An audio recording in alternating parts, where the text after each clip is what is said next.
सर्वात पहिल्यांदा प्रेस क्लबचे मी आभार मानतो की आज मीट द प्रेस करता या ठिकाणी मला आपण सगळ्यांनी निमंत्रित केलं आणि सर्व पत्रकार मित्रांचे मनापासून स्वागतही करतो, आभारही मानतो।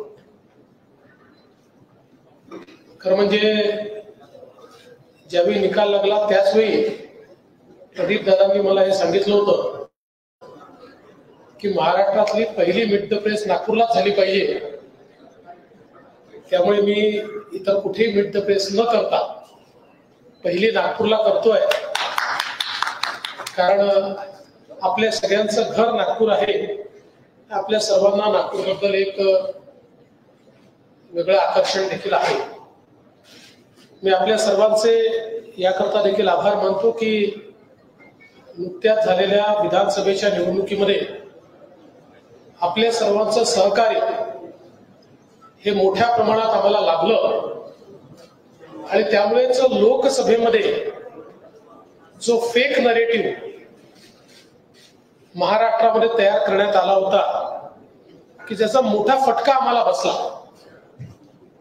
तो फेक नरेटिव्ह आम्ही ब्रेक करू शकलो आणि थेट जनतेपर्यंत पोहोचू शकलो, ज्यामुळे निश्चितपणे एक अत्यंत मोठा विजय महाराष्ट्राच्या आजपर्यंतच्या इतिहासातील कुठल्याही पक्षाला युतीला मिळालेला सर्वात मोठा विजय 237 जागा या महायुतीला या ठिकाणी प्राप्त झाल्या आणि भाजपलाही आपल्या राजकीय जीवनातला उच्चांक 132 जागा या ठिकाणी मिळवता आल्या आणि म्हणूनच एक अत्यंत डिसायसिव्ह अशा प्रकारचं मॅन्डेट हे जनतेने आम्हाला दिलेलं आहे। अर्थातच एवढं चांगलं मॅन्डेट मिळाल्यामुळे आमची जबाबदारी खूप मोठ्या प्रमाणात वाढली आहे। कारण कुठलंही मॅन्डेट हे जनतेच्या अपेक्षा घेऊन येत असतं, आव्हानही असतात, अपेक्षाही असतात आणि काम करत असताना काही अडचणी असतात, कधी काही मर्यादा असतात, पण या अडचणी आणि मर्यादांवर मात करून जनतेच्या मनातली कामं झाली पाहिजे, तशा प्रकारचा महाराष्ट्र हा तयार झाला पाहिजे, हा प्रयत्न आपल्याला या ठिकाणी करायचा आहे। खरं म्हणजे पहिल्यांदा जेव्हा 2014 साली मी मुख्यमंत्री झालो होतो त्यावेळेस अनेक लोकांच्या मनात अनेक शंका होत्या। काही लोकांना वाटायचं की हा मंत्री पण राहिलेला नाही, मुख्यमंत्री म्हणून कसं काम करेल।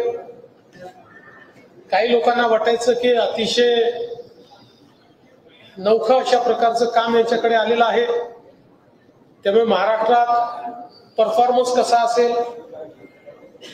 तर विशेषतः पश्चिम महाराष्ट्रातल्या लोकांना असं वाटायचं की सातत्याने विदर्भावरच्या अन्यायावर बोलणारा व्यक्ती हा महाराष्ट्राचा मुख्यमंत्री झाल्यानंतर आपल्यावर अन्याय करेल का।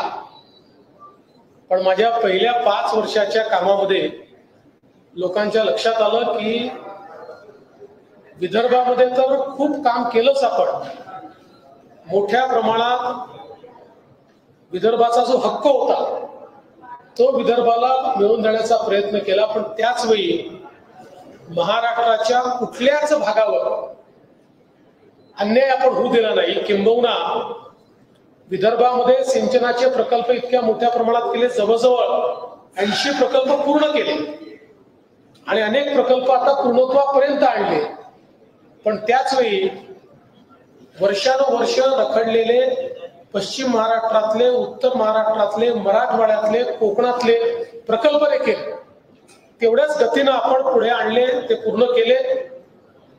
इन्फ्रास्ट्रक्चरचं क्षेत्र असेल, उद्योगाचं क्षेत्र असेल, सगळ्या क्षेत्रामध्ये एक मोठी भरारी त्या 5 वर्षामध्ये आपण त्या ठिकाणी मारली आणि पुन्हा गेल्या 2.5 वर्षामध्ये राज्याचा उपमुख्यमंत्री म्हणून जी काही संधी मिळाली त्यातही विशेषतः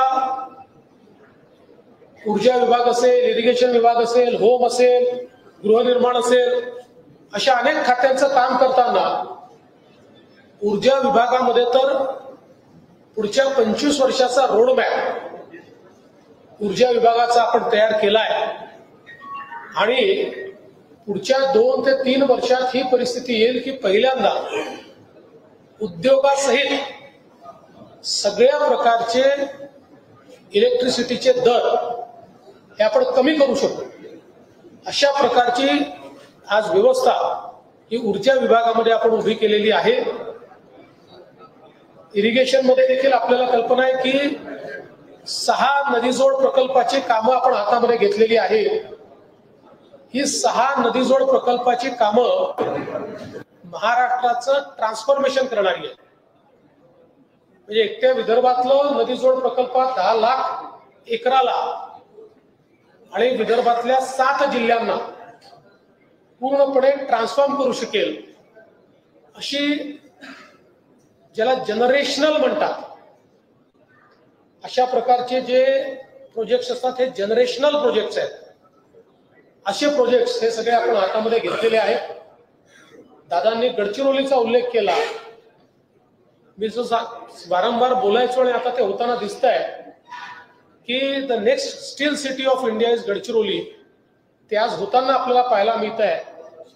नक्षलवाद ऑल टाइम लो आहे. परवा देखील 2 मोठ्या केडरनी त्या ठिकाणी आत्मसमर्पण केलंय आणि आता डीप मध्ये ज्या भागात आपण कधी जात नव्हतो अशा भागामध्ये आपण जायला लागलो आहे.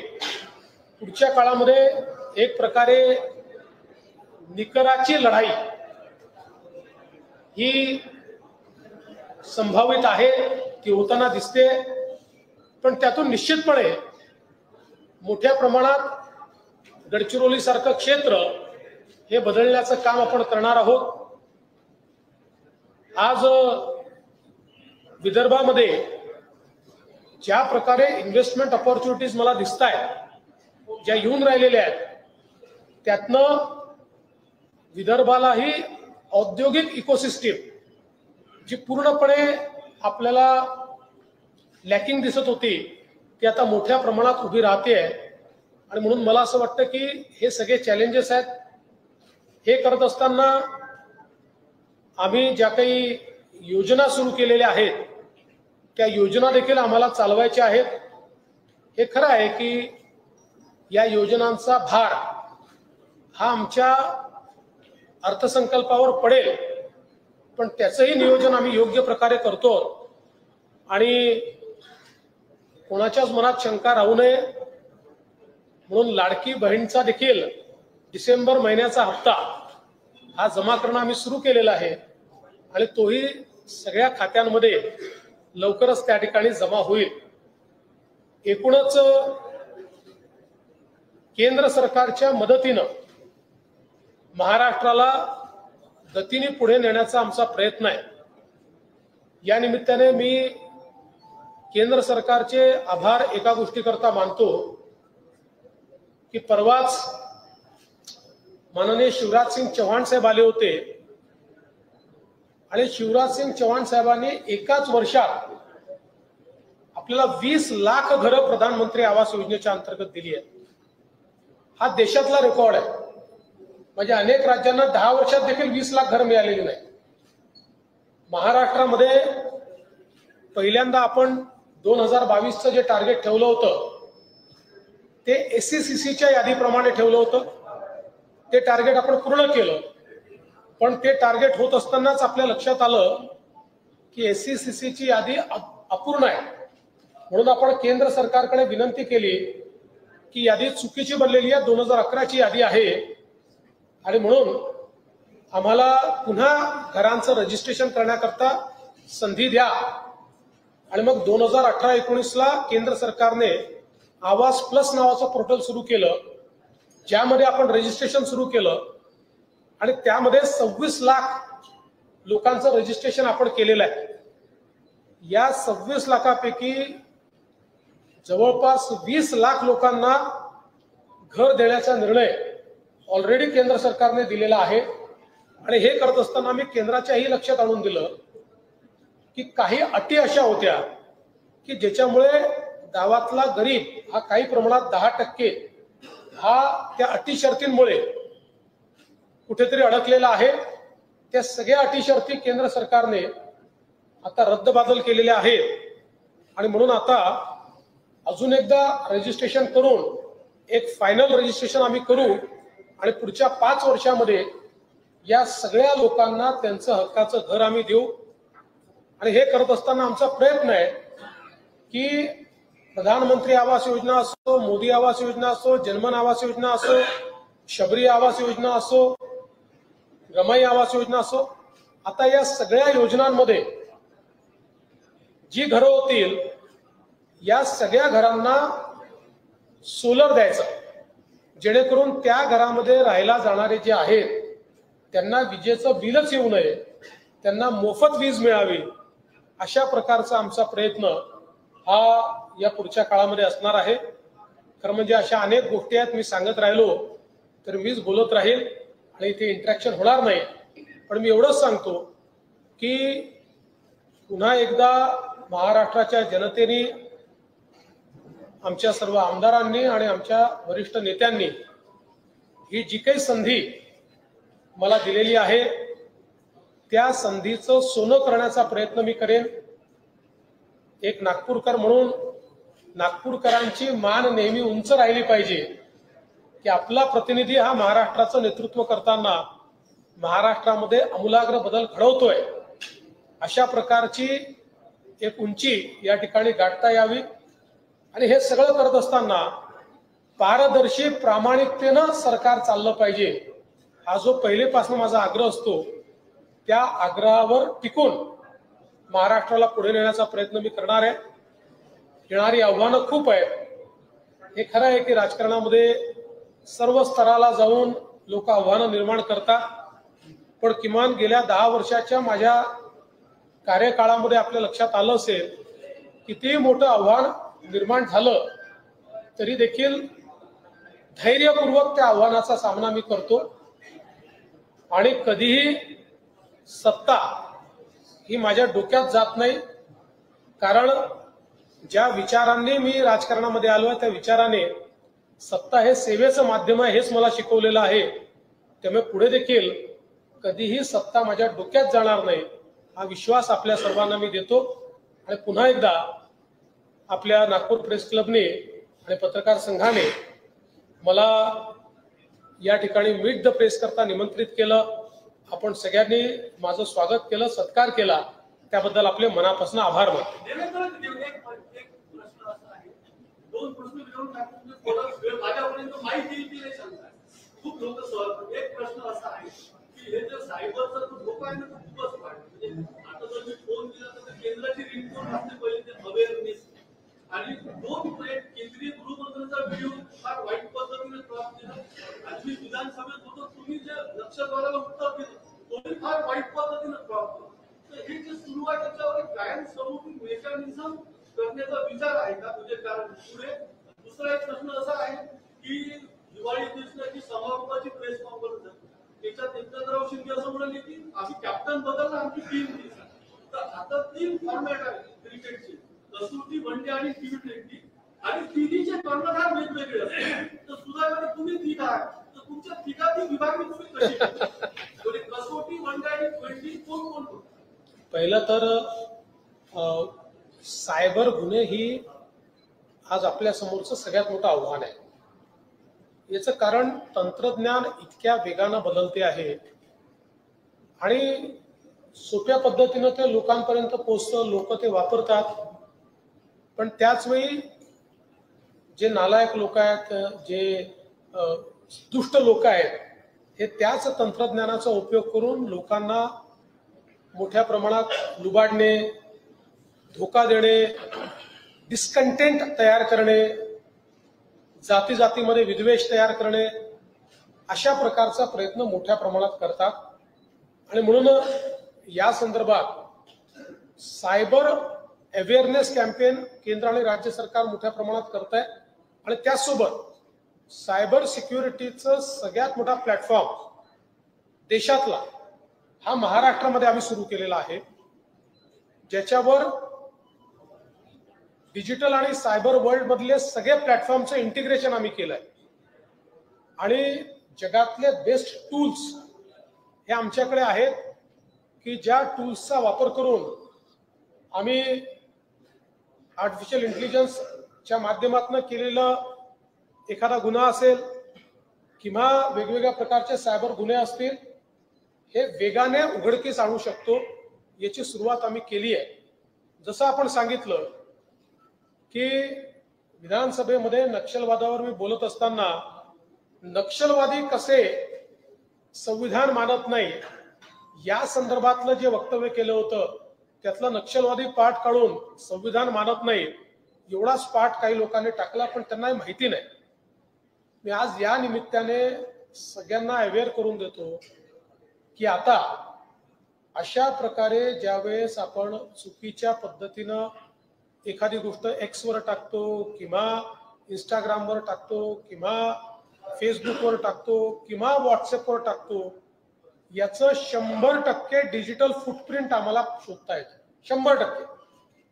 म्हणजे जर एकाने टाकलं आणि 100 लोकांनी फॉरवर्ड केलं तर ते 100 लोक कोण हे देखील आता लगेच शोधून काढता येतं, कारण सगळ्या प्रकारचे जे फॉरवर्ड्स आहेत त्याची माहिती आपल्याला व्हॉट्सअपला मागता येते, त्यांच्याकडनं त्याची माहिती मिळते.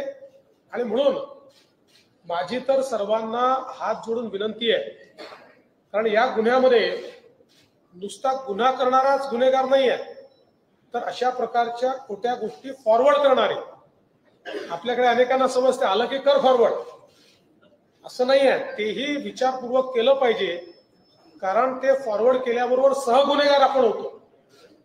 अशा प्रकारच्या खोट्या गोष्टी या लोकांनी फॉरवर्ड करू नये अशा प्रकारची विनंती या निमित्ताने मी करतो. आणि पुढचे काही काळ जोपर्यंत हा अवेअरनेस तयार होत नाही तोपर्यंत ते आव्हान असणारच आहे आणि ते आव्हान नीट पेलण्याचा प्रयत्न आम्ही करतो. तुम्ही दुसरं काय विचारलं?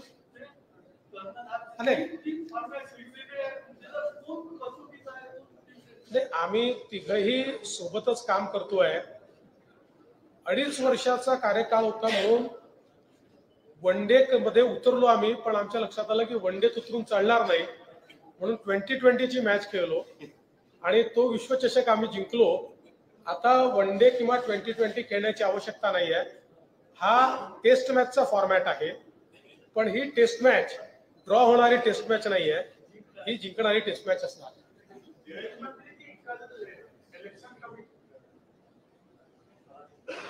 मुख्यमंत्री जी, कल इलेक्शन कमीशन ने कांग्रेस को जवाब दिया है ईवीएम के संबंध में.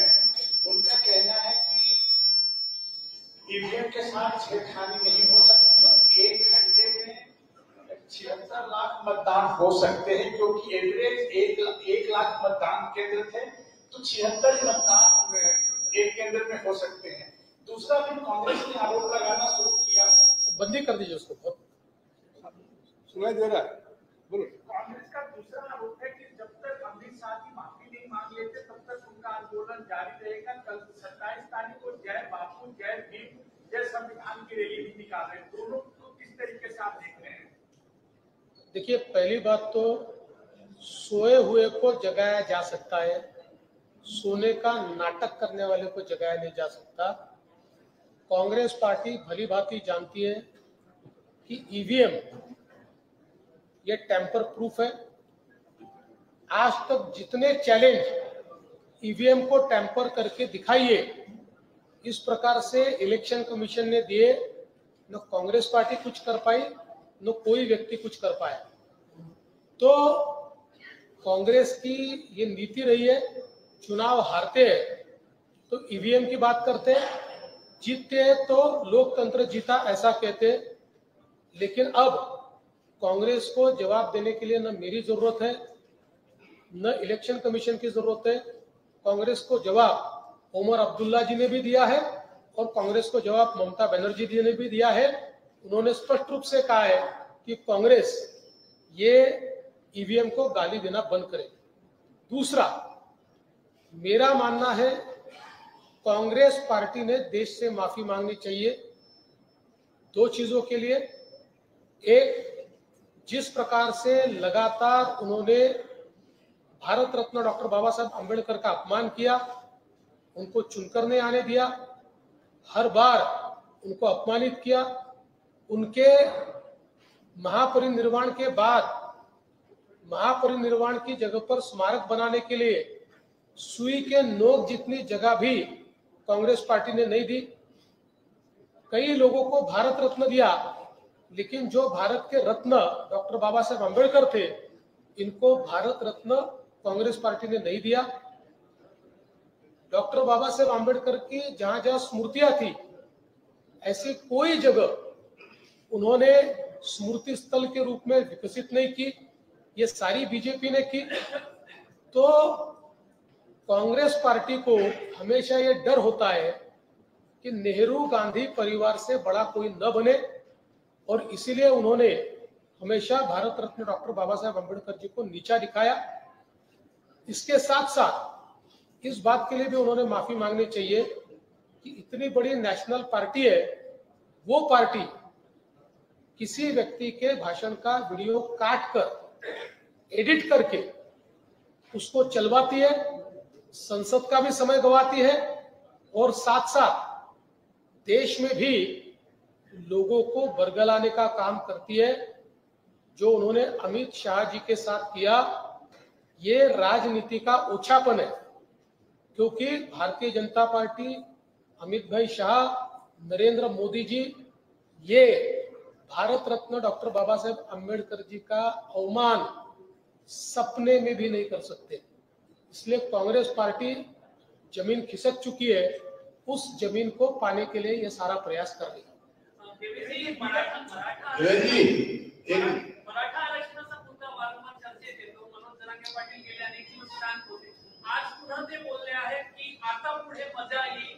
आतापर्यंत तुम्ही उपमुख्यमंत्री होते म्हणून टाळत होतात की ही मुख्यमंत्री नाही, आता तुम्ही मुख्यमंत्री आहे म्हणून त्या आशयाने ते बोलत आहेत।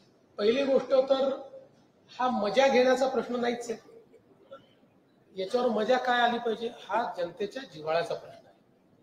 त्यामुळे या प्रश्नामध्ये पहिल्या दिवसापासून मी असेल, अजितदादा असतील, शिंदे साहेब असेल, आमच्या भूमिकेत कुठलंच अंतर नाही आहे, आमच्यामध्ये कुठला अंतर्विरोध नाही आहे।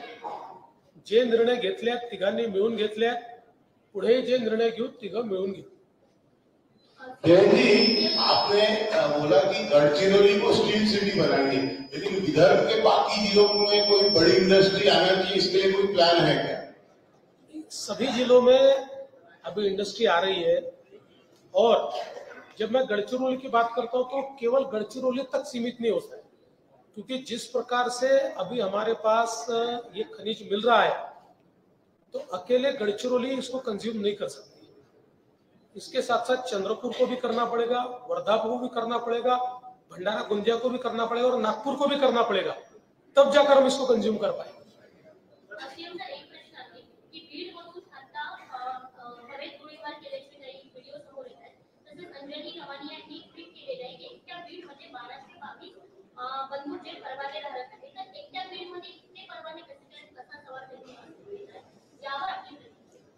हे परवाने काही काल दिलेले तर नाही आहेत, वर्षानुवर्ष लोकांनी घेतलेले ते परवाने आहेत, ते योग्य प्रकारे दिले आहेत नाही दिले आहेत, या संदर्भात कुठली तक्रार असेल तर जरूर विचार करू आम्ही त्या संदर्भात। अनेकदा ठाकरेंनी एक पत्र लिहिलेलं आहे जे होल्डिंग सगळीकडे लागतात, त्याबाबत कुठेतरी धोरण करावं, ही आव्हान सुद्धा केलं पत्रामध्ये। चांगली गोष्ट आहे, कारण हे खरंच आहे की माननीय उच्च न्यायालयाने देखील होर्डिंग्सच्या संदर्भात काही निर्देश दिलेले आहेत।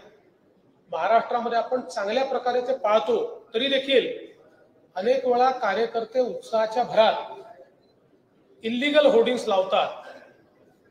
आमच्याही कार्यकर्त्यांनी मागच्या काळात काही लावले, मी स्वतः ते काढायला लावले, पण मला असं वाटतं की होर्डिंग्सच्या संदर्भात माननीय उच्च न्यायालयाने जो निर्णय दिलेला आहे त्याचं पालन महाराष्ट्रात झालं पाहिजे, ही काळजी आम्ही घेऊ।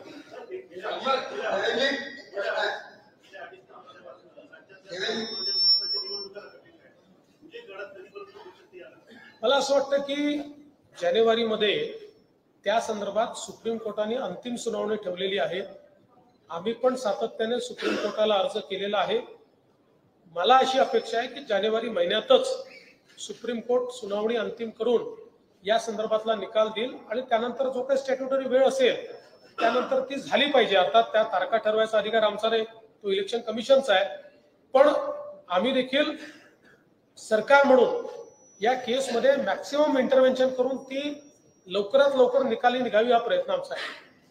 पालकमंत्री म्हणून सुरेश धस यांनी बस विधानावर अशी मागणी केली आहे. याबद्दल तुम्ही काही निर्णय घेतला आहे का? नंबर 1 आणि नंबर 2 ते तुम्ही जेव्हा आमदार असताना शास्ती लागलेली होती, त्याच्यानंतर तुम्ही मुख्यमंत्री झाले 2014 मध्ये, तर ती शास्ती अद्यापही चालू आहे आणि त्याचा 52% काय झाला आहे? कशाची शास्ती? शास्ती महानगरपालिकेचे थकबाकीदार राहतात तर त्यांच्या संदर्भात जी शास्ती लावलेली आहे त्याचा 52% जवळजवळ 52% आहे. तर त्याच्यावर तुम्ही निर्णय घेणार, कारण मागे आठवण दिलं होतं जज पकडण्यात आले होते त्याच्या संदर्भात जो शास्तीचा विषय मी पुन्हा पडताळून पाहिजे. आता माझ्याकडे त्याची अपडेट माहिती नाही आहे. पालकमंत्र्याच्या संदर्भात आमचे अध्यक्ष चंद्रशेखर बावनकुळे हे इतर दोन्ही पक्षांसोबत बसून कुठे कोण पालकमंत्री असेल याचा निर्णय करतील. ते जो निर्णय करतील तो मला मान्य असेल. त्यांनी मला बीडला जायला सांगितलं, बीडला देखील जाईल, किंवा त्यांनी जिथे जायला सांगितलं तिथे जाईल. साधारणपणे मुख्यमंत्री कुठलं पालकत्व ठेवत नसतात, पण माझी स्वतःची इच्छा आहे की गडचिरोली मात्र मी स्वतःकडे ठेवू इच्छितो. अर्थात या 3 नेत्यांनी मला मान्यता दिली तरच ठेवी. तुमच्या कार्यकाळात 100 दिवसाचा प्लॅन तुम्ही रेडी केलेला आहे. प्लॅन नेमका काय आहे आणि कसं राहणार आहे? प्रत्येक खात्याने 100 दिवसाचं आपलं टार्गेट घेतलेलं आहे. 100 दिवसात काय करायचं हा 100 दिवसाचा प्लॅन आहे. 100 दिवस पूर्ण झाल्यानंतर त्याचा रिपोर्ट आम्ही त्या ठिकाणी सादर करू आणि प्रत्येक खात्याने काय टार्गेट घेतलं होतं आणि काय पूर्ण केलं हे आपल्यापर्यंत पोहोचू.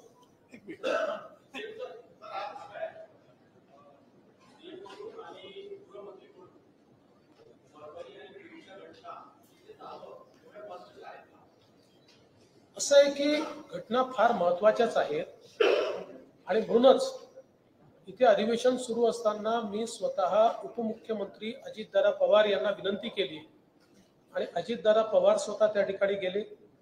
आमचे सगळे मंत्री देखील त्या ठिकाणी गेले. घटना महत्वाच्या होत्या म्हणूनच त्या ठिकाणी गेले. मला असं वाटतं की एखाद्या घटनेचं महत्व हे कोण गेलं यापेक्षा त्याला आपण काय रिस्पॉन्ड करतो या माध्यमातून होतं. प्रत्येक ठिकाणी मुख्यमंत्री पोचतातच असं नाही आहे, पण अजितदादांसारखे सिनियर मंत्री त्या ठिकाणी तेवढ्याकरताच आम्ही पाठवले होते. आणि माझं नेहमी मत असतं की अशा प्रकारच्या घटना घडल्यानंतर सेन्सिटिव्ह असतात, तिथे कोणी ना कोणी शासनातर्फे कोणी विरोधी पक्षातर्फे गेलं पाहिजे, पण त्याचं पर्यटन करू नये हा मात्र माझं नेहमी मत असतं.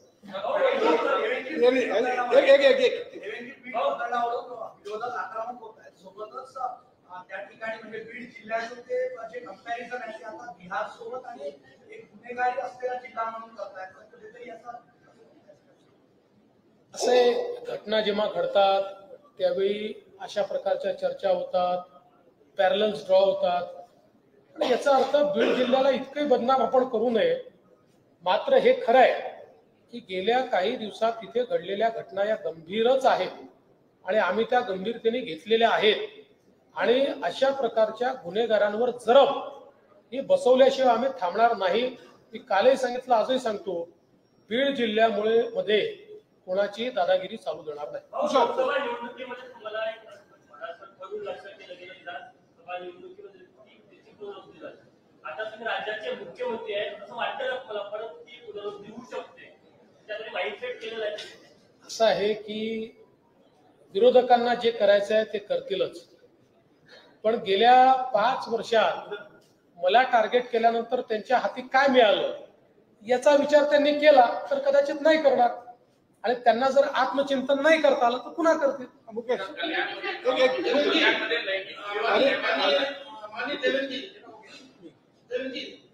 मैं माननीय जनसंपर्क मंत्री से सवाल पूछना चाहता हूँ. हमारी जो प्रिंट की मीडिया की पॉलिसी है वो लगभग 4 दशक पुरानी है.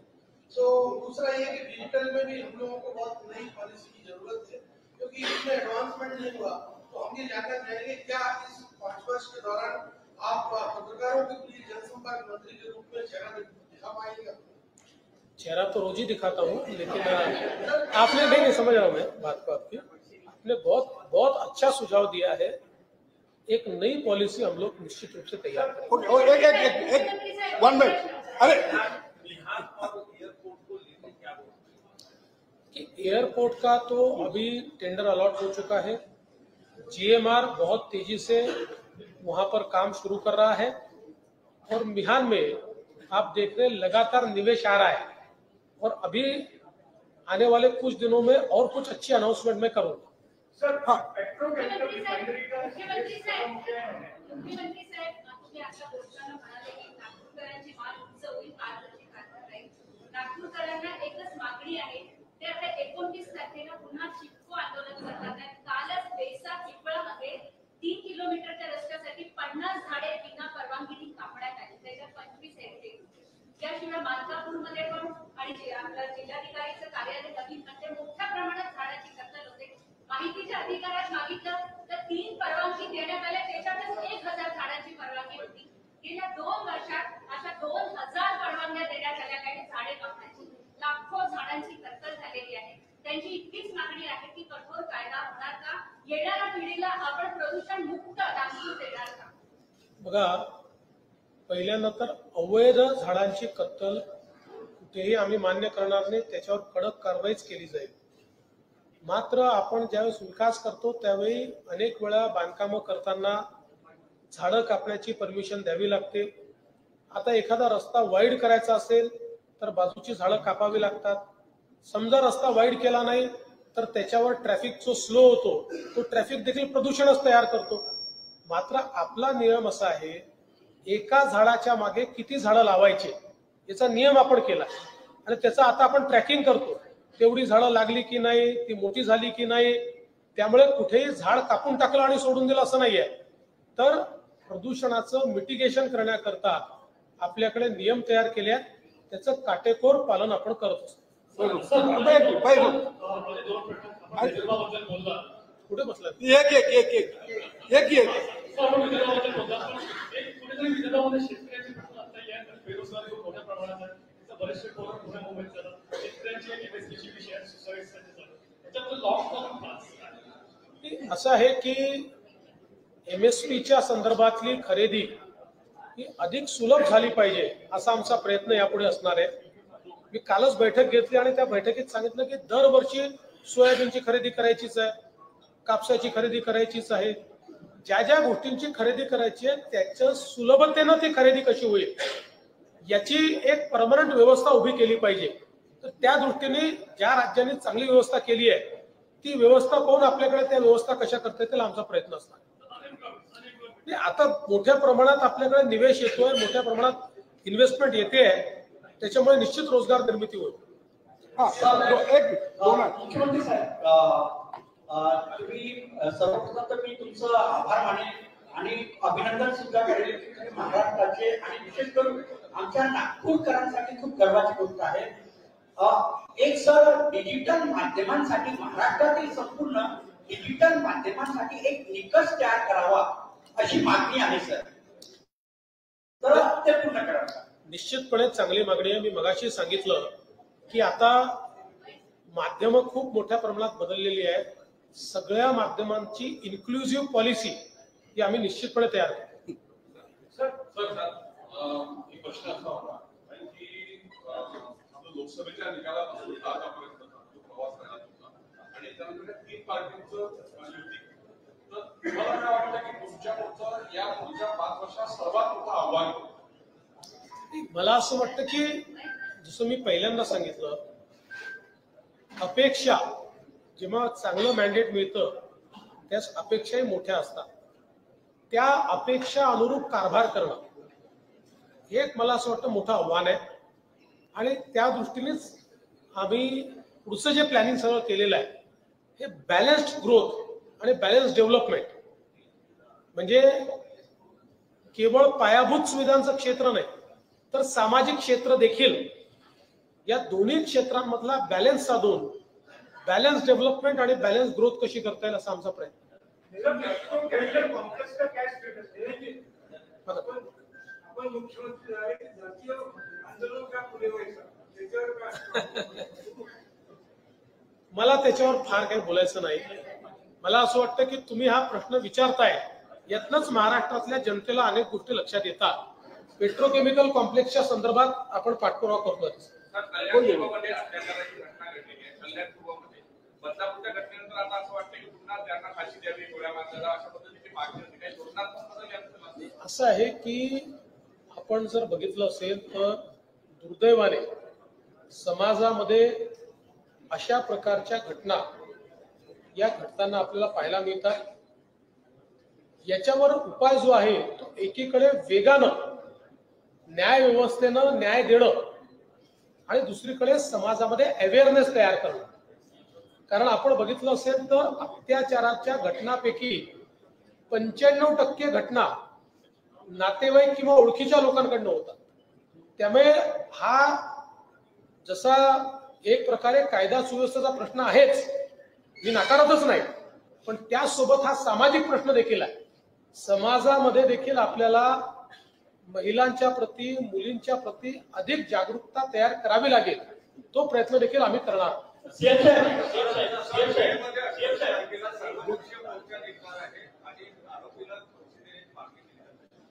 आमचाही प्रयत्न असेल की ही केस फास्ट ट्रॅक कोर्टात चालावी आणि कठोरात कठोर शिक्षा मिळावी. तीनदा सीएम तुम्ही झालाय महाराष्ट्रामध्ये, तीनदा सीएम चारदा मुख्यमंत्री म्हणून 5 कोटी लोकांना लाभलोय.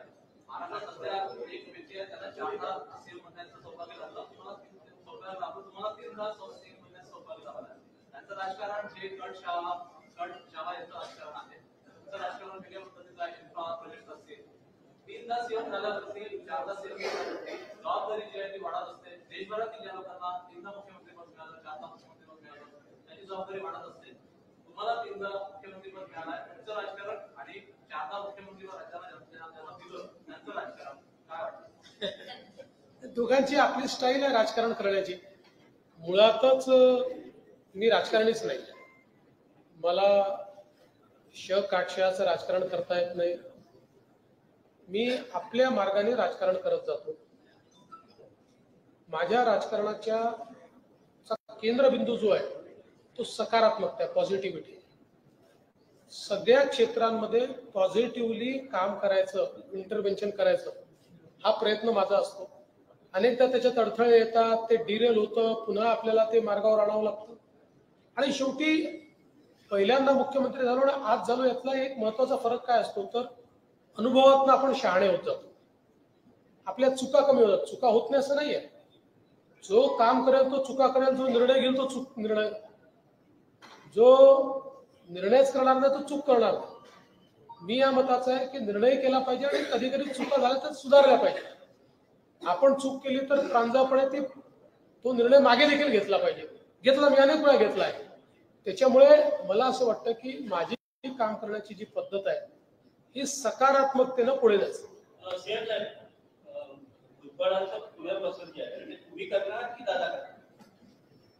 मला असं वाटतं की आम्ही तिघही एकत्रितपणे या संदर्भातला निर्णय घेऊ. आणि भुजबळ साहेब हे एक अतिशय प्रमुख नेते आहेत. त्यांच्याबद्दल अजितदादा असतील, मी असेल किंवा शिंदे साहेब असतील, कोणाच्या मनात दुमतच नाही. त्याचा काय योग्य मार्ग काढायचा तो आम्ही काढू. धुळे, भिवंडी, चाकण आणि पुणे या जागेवर मोठ्या प्रमाणात पोलिसांच्या कारवाईतनं घुसखोर बाहेर काढण्यात आले. नागपुरातले जे हिंदुत्ववादी संघटना आहे त्यांनी आयजींना, सीपींना, कलेक्टरांना आणि मला वाटतं अधिवेशनाच्या वेळेस तुम्हाला सुद्धा भेट देऊन सांगितलं की नागपुरात बांगलादेश जो भाग आहे किंवा नाईक तलाव जो भाग आहे तिथे लुंगी घालणाऱ्या बांगलाभाषी लोकांची संख्या वाढली आहे. तर तो तपास होईल का या संदर्भात?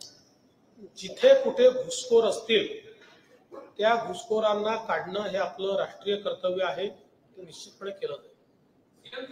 काल राज्य उत्पादन शुल्क विभागाच्या दादांनी बैठक घेतली. त्या बैठकीत 2 निर्देश दिले. एक तर ड्रायव्हरची संख्या कमी करायची आणि उत्पन्न वाढवायचं. त्याच्यावर आज सकाळी 9:30 वाजता झालेल्या पत्रकार परिषदेत काही लोकांचं म्हणणं आहे की लाडक्या बहिणीला एकीकडे हप्ता देताना तिच्या नवऱ्याला व्यसनी आणि आहारी बनवण्याचा सरकारचा प्रयत्न. मला असं वाटतं की सकाळी 9:30 वाजता जी प्रेस होते ती पण राज्य उत्पादन शुल्काशी संबंधित असल्यामुळे त्याच्यावर मी काही फार बोलणार नाही. मुख्यमंत्री सर, नागपूर शहरात कायदा आणि सुव्यवस्थेचा मोठा प्रश्न निर्माण झालेला आहे सर. कारण अधिवेशनाच्या काळात नागपुरात दुहेरी हत्याकांड झाला होता. पोलिसांच्या कार्यालयात शेकडोच्या संख्येने कंप्लेंट पेंडिंग आहे सर, त्याच्यावर कुठल्याच कारवाई होत नाही. 354 सारख्या गंभीर प्रकरणात पोलीस तर गुन्हा दाखल करत नाहीत. काय सांगा? मोठ्या प्रकरणात फक्त एकीचे प्रकरण दाखल होत आहेत. अशा कुठल्या तक्रारी असतील तर त्या माझ्या नजरेस आणून द्या. पोलिसांना आपण पूर्ण सेन्सिटिव्ह केलंय, सेन्सिटाईज केलं आहे. पोलिसांनी कारवाई केलीच पाहिजे.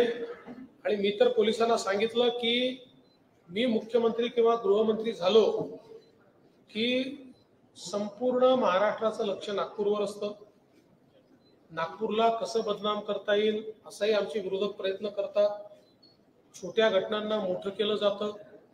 जणू काही देशातले सगळे अपराध नागपुरातच आहेत असाही प्रयत्न केला जातो. पण त्याला तेवढ्याच ताकदीने आपण उत्तर देतो. मात्र आकडेवारीतनं उत्तर द्यायच्या ऐवजी आपल्या कृतीतनं ते उत्तर गेलं पाहिजे हे मी पोलिसांना सांगितलेलं आहे. आणि जे लोक नागपुरात राहतात त्यांना नागपूरचं सेफ्टी परसेप्शन काय आहे हे आपण स्वतः अनुभवतो. इतर कुठल्याही शहरापेक्षा नागपूरचं सेफ्टी परसेप्शन काय आहे हे आपण स्वतः अनुभवतो. त्यामुळे मी पुन्हा एकदा आमच्या विरोधकांना विनंती करणार आहे, विनाकारण नागपूरला बदनाम करण्याचा प्रयत्न करू नका.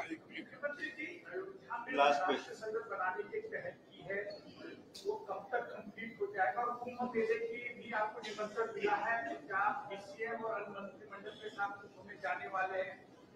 देखिए, जगह हमने अभी प्राप्त की है और जल्दी ही वहां पर काम भी शुरू करके जितने जल्द हो पाए हम लोग अयोध्या में महाराष्ट्र का सदन, हमारे जो राम भक्त यहाँ से जाते हैं उनकी सुविधा के लिए वहां पर हम तैयार कर रहे हैं. तो अगले 2 साल में उसको तैयार कर लेना चाहिए, ऐसा हमारा प्रयास होगा. 2 से 3 साल में वो हो जाएगा. ये last one Kumbh last Kumbh मेले में मैं पिछले बार भी गया था, मैं इस बार भी जाऊंगा.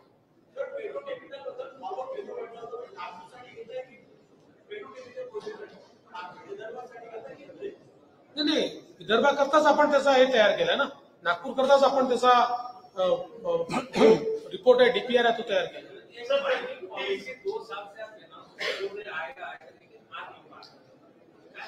अभी लाएंगे उसको.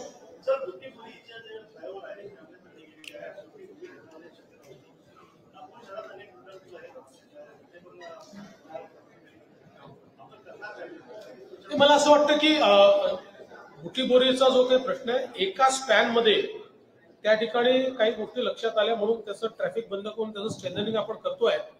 पण मी निश्चितपणे माननीय गडकरी साहेबांनाही विनंती करेन की NHAIचे जे फ्लायओव्हर्स आहेत नागपुरातले त्याचं सेफ्टी ऑडिट त्यांनी करून घ्यावं आणि PWDलाही सांगून जे महाराष्ट्र सरकारचे फ्लायओव्हर्स आहेत त्याचं एकदा सेफ्टी ऑडिट आम्ही करून घेऊ. शेवटचा प्रश्न, कोणी जर हप्ते वसुली करत असेल तर त्याला घरी पाठवा. दोस्तों, आज हमारे बीच में महाराष्ट्र के मुख्यमंत्री और हमारे पुराने मित्र श्री देवेंद्र जी फडणवीस आज हमारे बीच में पधारे हैं और उनकी मीट द प्रेस पहले बार महाराष्ट्र में नागपुर में हो रही है. मैं नागपुर श्रमिक पत्रकार संघ की ओर से, तिलक पत्रकार भवन ट्रस्ट और पत्रकार क्लब ऑफ नागपुर की ओर से मैं देवेंद्र जी का आभारी हूँ. वैसे ही उनके साथ हमारे रेवेन्यू मिनिस्टर चंद्रशेखर जी बावनकुळे भी पधारे हैं, मैं उनका भी आभारी हूँ. और मैं आप जितने वरिष्ठ पत्रकार यहाँ पे आए, आमदार खासदार, मैं उनका भी आभारी हूँ. मैं देवेंद्र जी से विनती करता हूँ कि चाय पानी के लिए आज